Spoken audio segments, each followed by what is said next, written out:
Hello दोस्तों, नमस्कार।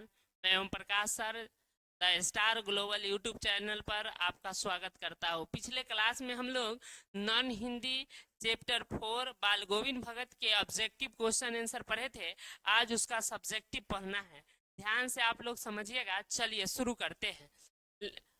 Part 4 जिसका नाम था बाल गोविंद भगत, जिसके लेखक थे राम वृक्ष बेनीपुरी जी।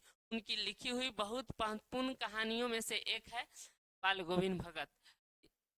लघु त्रिय इसका आज हम लोग प्रश्न पढ़ते हैं। पहला सवाल है, बाल गोविंद भगत गृहस्थ थे फिर भी उन्हें साधु क्यों कहा जाता है। चलिए इस क्वेश्चन को हम लोग समझेंगे। यह क्वेश्चन बिहार बोर्ड में काफी महत्वपूर्ण है और कई बार पूछे जा चुका है। चलिए, बाल गोविंद भगत गृहस्थ थे फिर भी उनको साधु इसलिए कहा जाता था क्योंकि उनका आचरण शुद्ध साधुओं जैसा था। पारिवारिक होते हुए भी वह साधु के परिभाषाओं में खरा उतरने वाले व्यक्ति थे। जैसे कबीर को अपना साहब मानते थे, उन्हीं के गीतों गाते थे, कभी झूठ नहीं बोलते थे तथा सभी से खरा व्यवहार उनका था। उनका आचरण बिल्कुल साधु जैसा था, इसीलिए उनको साधु कहा जाता है। चलिए हम लोग इसको सिंपल भाषा में समझ। बाल गोविंद भगत को साधु इसलिए कहा जाता था क्योंकि बाल गोविंद भगत जो थे उनका व्यवहार जो है एकदम साधु के जैसा। गृहस्थ जीवन में रहते हुए भी, परिवार में रहते हुए भी उनका आचरण शुद्ध साधुओं के जैसा था। साधु के खराब परिभाषाओं पर उतरते थे, कभी से किसी से झगड़ा नहीं करते थे, झूठ नहीं बोलते थे। इन सभी गुणों के कारण उनको हम साधु कहते हैं। चलिए दूसरा सवाल की ओर हम लोग बढ़ते हैं। दूसरा सवाल है, चलिए हम लोग समझेंगे दूसरा सवाल को।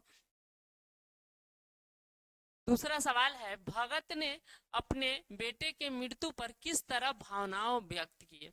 जब बाल गोविंद भगत के एक हम लोग कहानी में पढ़े थे, पुत्र था जो बहुत पोदा और सुस्त किस्म का था, उसके मरने के बाद उन्होंने किस तरह की भावनाएं व्यक्त की थी। भगत अपने बेटे के मृत्यु होने पर उन्होंने उनके शवों के पास बैठकर और कबीर के भक्ति गीत गाने लगे। शव के निकट एक चिराग जलाकर रख दिए।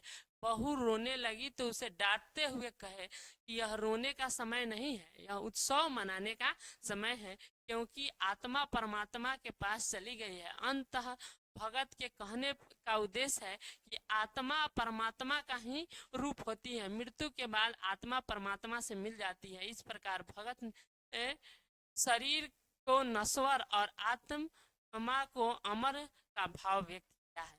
यानी जब भगत के बेटे की मृत्यु हो गई तो शव को उन्होंने क्या किया, रख दिए। शव के जगह जो है भक्ति गीत कबीर के गाने लगे और अपने जो उनकी बहू थी वो रो रही थी, उनको समझाते हैं तुम रोते क्यों हो, आत्मा जो है परमात्मा से। इस तरह की भावनाओं और भगत की यह विशेषताएं थी। चलिए तीसरा क्वेश्चन की ओर हम लोग बढ़ते हैं। तीसरा क्वेश्चन है,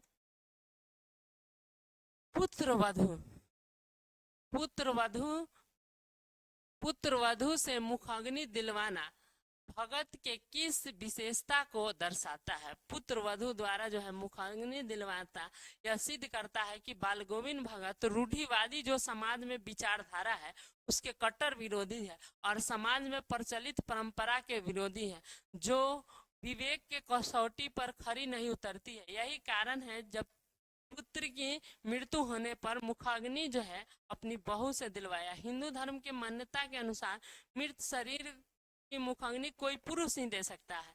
इससे यह स्पष्ट होता है कि भगत जो है दिखावटी परंपराओं का विरोध करते थे और भगत के इस आचरण से स्पष्ट होता है कि वह स्वभाव के बहुत अच्छे व्यक्ति थे। यानी हम लोग इस क्वेश्चन के माध्यम से समझे हैं, भगत जो है अपने पुत्र वधु से, अपने पतों से बेटे को आग दिलवाते हैं क्योंकि वह सामाजिक जो रूढ़िवादी परंपरा है इसके खिलाफ थे और कबीर के विचार से वह पूरी तरह से प्रभावित थे, इसीलिए उन्होंने समाज के रूढ़ि परंपरा का विरोध किया। ठीक है दोस्तों, फिर हम लोग अगले चैप्टर का अगले क्लास में अध्ययन करेंगे। तब तक आप देखते रहिए the star global YouTube channel. इस पर इसी तरह के लगातार वीडियो आते रहेंगे। नॉन हिंदी का पूरा क्लास आप लोग को कराया जाए। जय हिंद, जय भारत।